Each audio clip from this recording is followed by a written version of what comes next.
Battle of Chinese Farm took place between October 15th and the 17th of 1973. It occurred between the Egyptian Army and the Israeli Defense Forces, the IDF, as part of the Yom Kippur War. It was fought in the Sinai Peninsula north of the Great Bitter Lake and just east of the Suez Canal, and it got its name, interestingly enough, from an Egyptian research station. Israeli observers were moving through the station and noticed some of the equipment had Japanese writing on it and mistakenly thought it was Chinese, and so the area was dubbed Chinese Farm. The Yom Kippur War was fought between October 6th and 25th of 73, and it involved Egyptian and Syrian forces invading the Sinai Peninsula and the Golan Heights, respectively. Israeli forces met the Egyptian forces in Operation Aburei Lev, which means Knights of the Heart, and it was an attempt to establish a corridor to the canal and allow bridges to be laid for a crossing to counterattack the Egyptian forces. After the initial Israeli push, a determined Egyptian resistance made progress extremely slow for them, and they suffered heavy losses.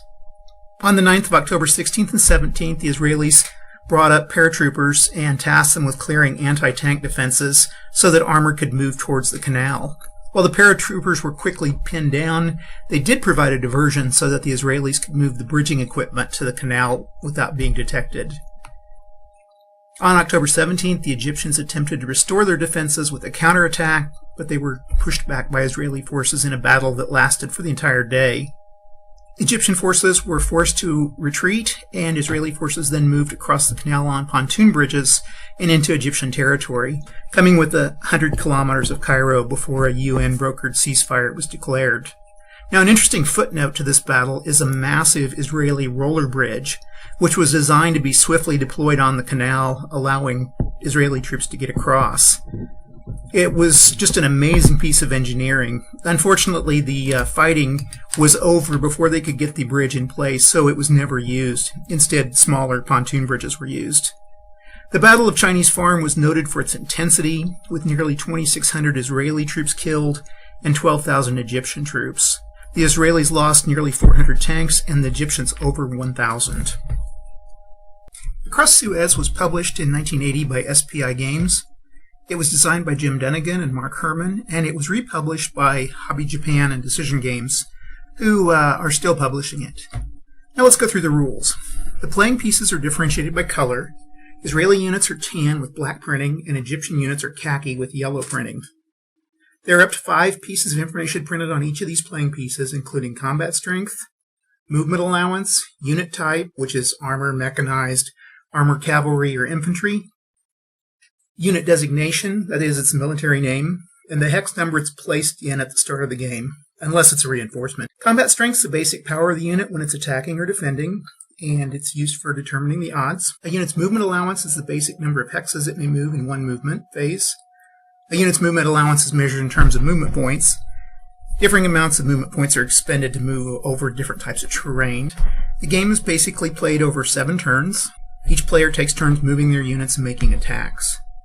Each sequence of play is called the game turn, and it involves an Israeli player turn where the Israeli player moves and then they attack, and then the Egyptian player moves and then they attack.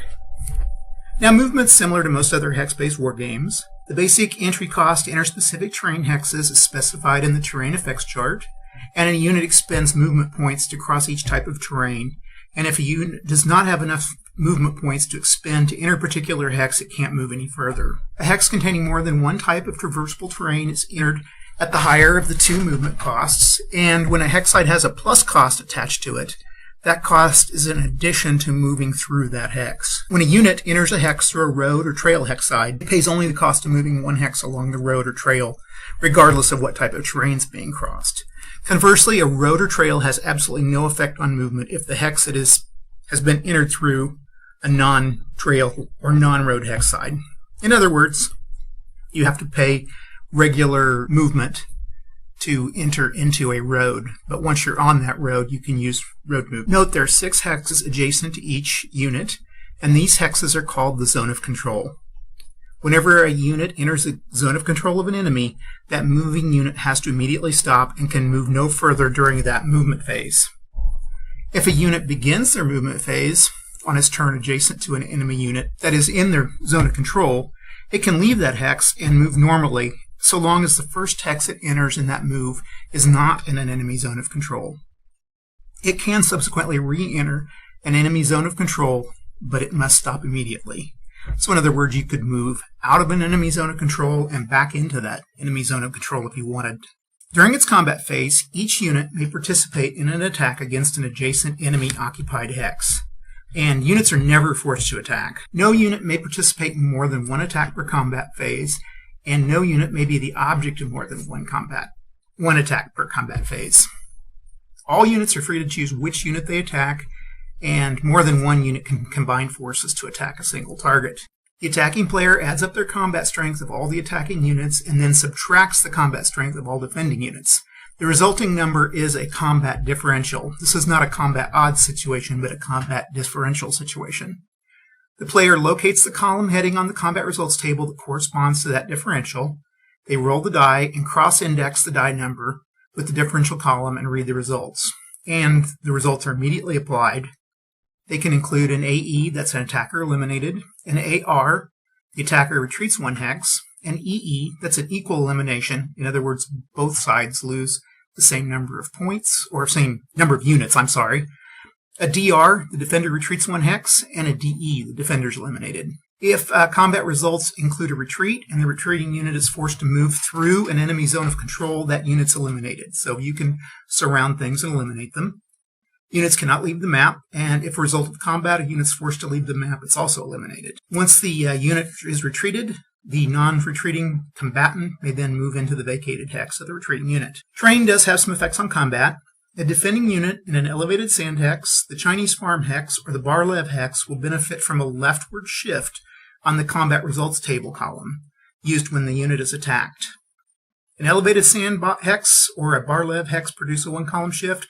The Chinese farm hex produces a two-column shift. If a unit's in an elevated sand hex and is attacked exclusively through a ridge hex side, then it benefits from a two-column leftward shift. And if a unit is attacked through both ridge and non-ridge hex sides, it benefits from one-column shift only for the elevated sand hex. If a unit's attacked through a ridge hex side and is not an elevated sand hex, it does not benefit from the ridge hex side at all. When a hex contains more than one type of terrain, it's considered to be the type that's most beneficial to the defender. Players may use combined arms combat to make attacks. That is, when either player makes an attack with a force containing one or more armored units and one or more mechanized or infantry units, that attack's considered to be a combined arms attack. And there's a benefit of shifting the attack one column to the right on the combat results table. The first turn of the game is kind of interesting. First thing to note is it's a night turn. The second is that there's a great deal of confusion that went on in the battle. So to take this into account, units may not move outside of enemy zones of control and must participate in combat if they are eligible during this turn. While artillery units are not directly included in the game, there is a rule for artillery bombardment and support. At the beginning of each of his combat phases, the Egyptian player may make an artillery bombardment against each of two Israeli units that are adjacent to Egyptian units. And although the Egyptian unit's adjacent to the bombarded Israeli unit, it's not considered to be actually participating in that bombardment. And they can go ahead and attack during conventional combat.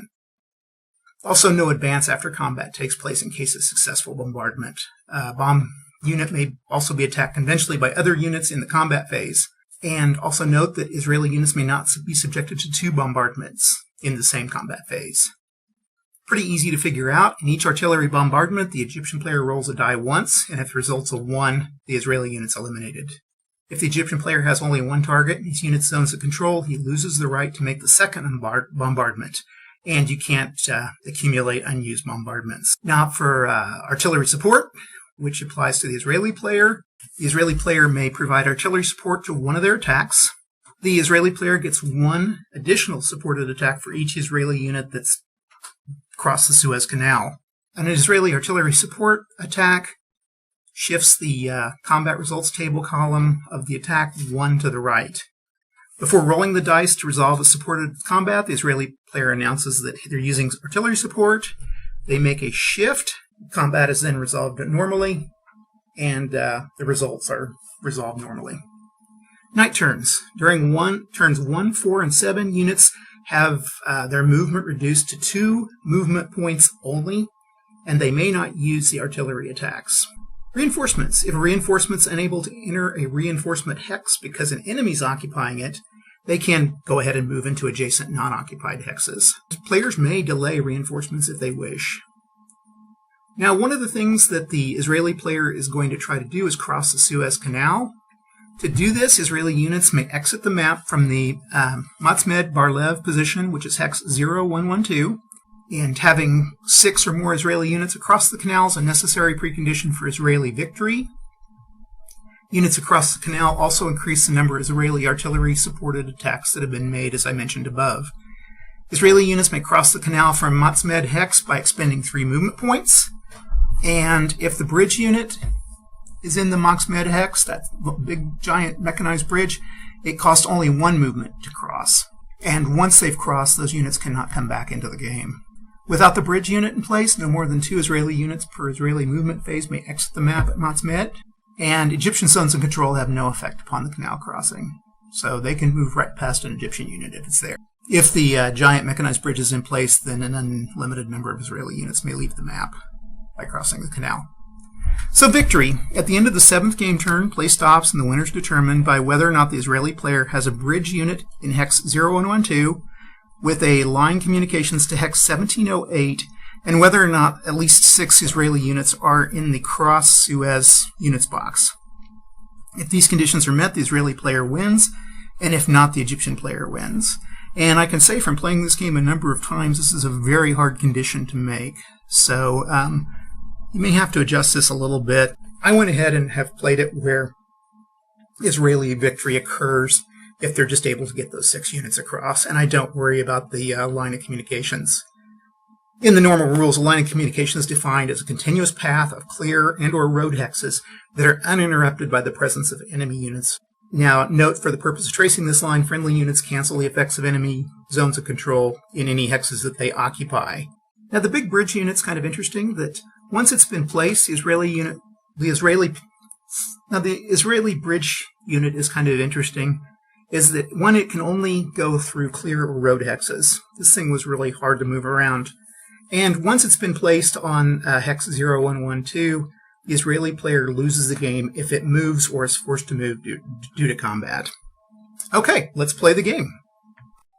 Okay, here's the game laid out. This is the first turn, and it's important to remember that this is a night turn, so all movement is reduced to 2 movement points. Essentially, you're going to be unable to move a lot except along roads because all these sand hexes are 3 to cross. That's anything in yellow. Israelis get to move first, so let's go ahead and move those.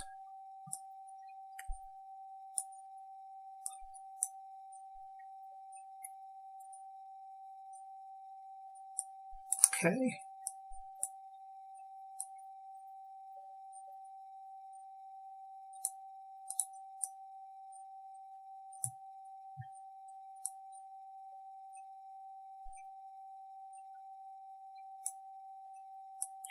And we'll move these guys up. Now, any units that are in the zones of control of other units are stuck there for this turn, so they can't move. And I think that's going to be it for the Israeli movement. We don't have a lot of options here because it's night. So we'll go ahead and resolve the action. We'll start up here. We've got 1-to-1 odds, tank on tank. And let's pull the combat results table over here. This is a beautifully designed vassal module, by the way. So there's a 0 difference. We roll, and we get a 1 at 0, so that's a defender retreats. They will go there, and I'm going to go ahead and move into that. Okay, here we have 1-to-1 also. We'll roll, and we get again we get a 1, so these guys will move back. Chinese farm itself, if we remember right, we'll find it here.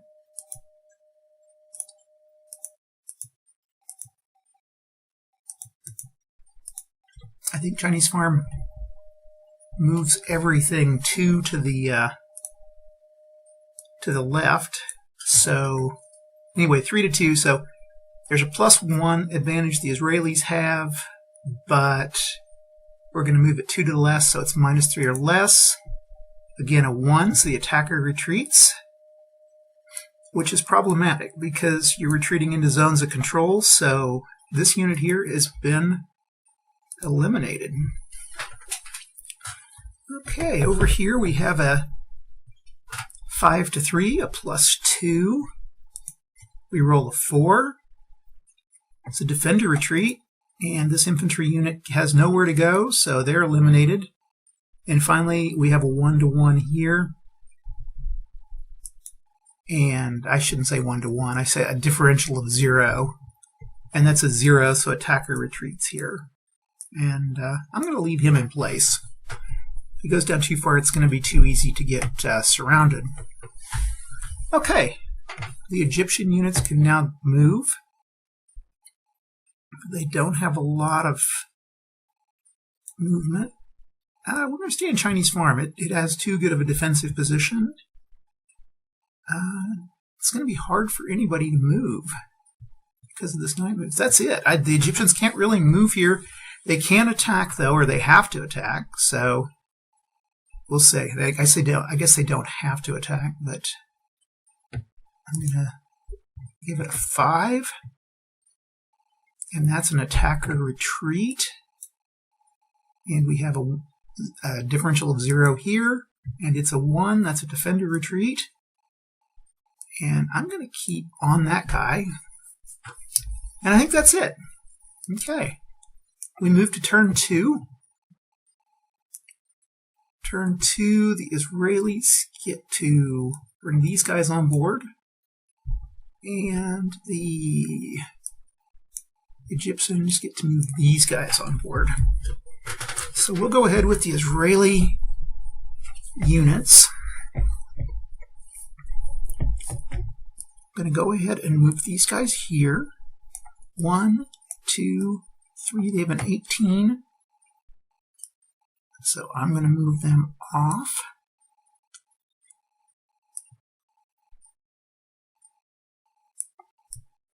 And I'll move these guys off.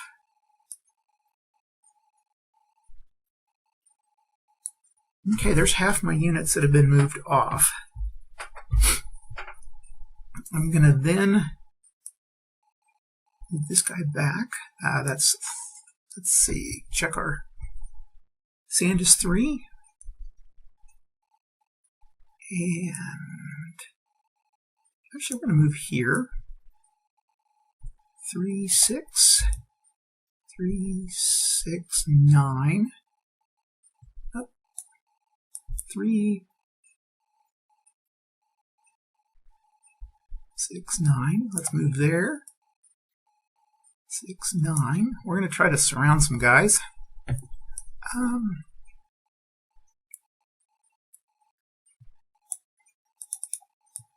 rid of that turn counter. And roads are 1/2, so we'll say 1, 2, 3, 4, 5, 6, 7, 8, 9, 10, 11. Okay.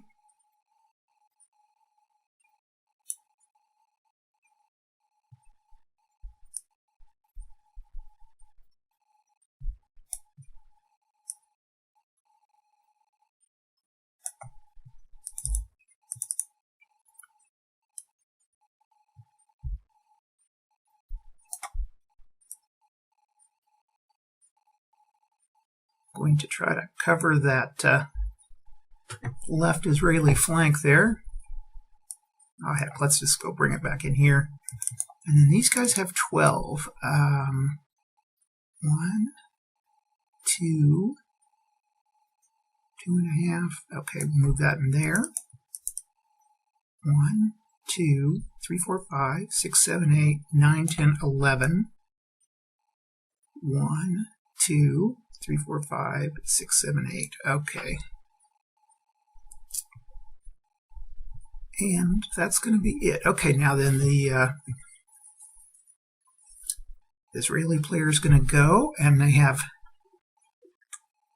3 and 4 and 3. It's 10 to 2 or plus 8. Oh, we can get our... I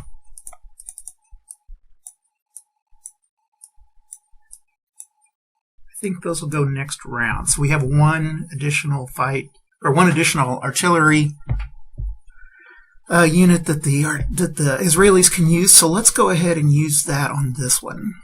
Let's go ahead and this is 10, so that's plus 8. And we roll a 2. Defender retreats, and since he cannot retreat, he will be delete.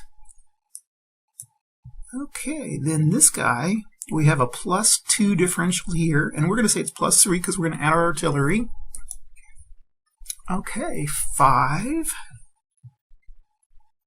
is an equal elimination, so unfortunately that was kind of bad for the art.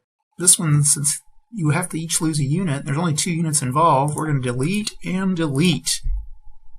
Okay, final battle for 8, 12 to 2, so that's a plus 8. And a 5 at plus 8 is a defender retreat. I will not enter that zone of control. Oh, we got this guy down here. 4, 6 to 2 plus 4. 2 is a defender retreat, so this infantry unit is gone. Okay, now the Egyptian player can go.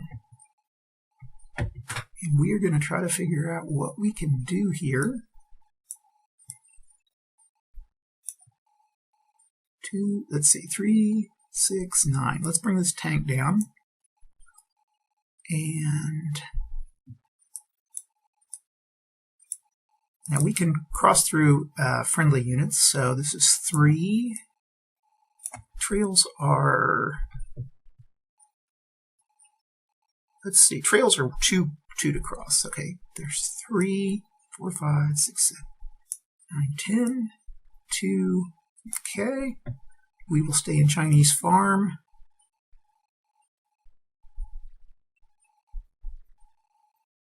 9.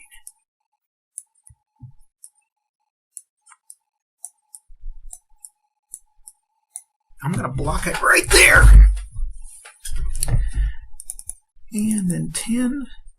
1, 2, 3, 4, 6, 2, 3, 4, 5, 6, 7, 8, 9, 10.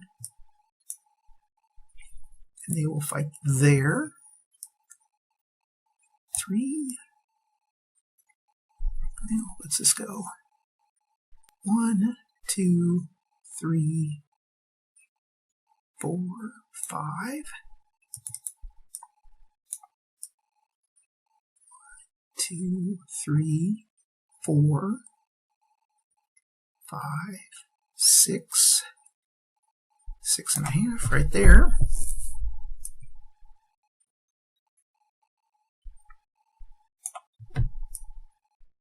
And we'll just move this guy down. See, 1, 2, 3, 4, 5, 6, 7, 8, 9, 10. Okay. Which just created a big problem for the Israelis moving these out. So hopefully that will not work. Okay, we've got a... the Egyptians can make one single attack with artillery. What are we going to go after? One of these guys. One of these would be good. Let's go ahead and take out this guy right here. 3. Nope, they don't do it. Okay, now we can start attacking. 3, 6, 9 to 3. So that's a plus 6. 4. Defender retreat. Okay. I will move in there. We've got 6 to 4 plus 2. We roll a 1. Defender retreat. Oop, that's a problem. So he's eliminated because he cannot retreat. into a zone of control of an enemy, so he's gone. 2 to 4, -2 odds. Well, I should have probably attacked that guy, but that's okay. -2 at 1 is a defender retreat. Again, ooh, delete. And he will move in there. 4, 5, 6, 7, 8 to 4. So the Egyptians have a +4 and a 1. Defender retreat. This has been really bad for the Israelis. They just have had about half their forces knocked out there. Okay, turn 3. We go on to turn 3.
essentially, I think it's all over. The Israeli forces could attack those Egyptian forces and knock some more units out, but they're not going to be able to open up all this area down here. So basically, this is an Egyptian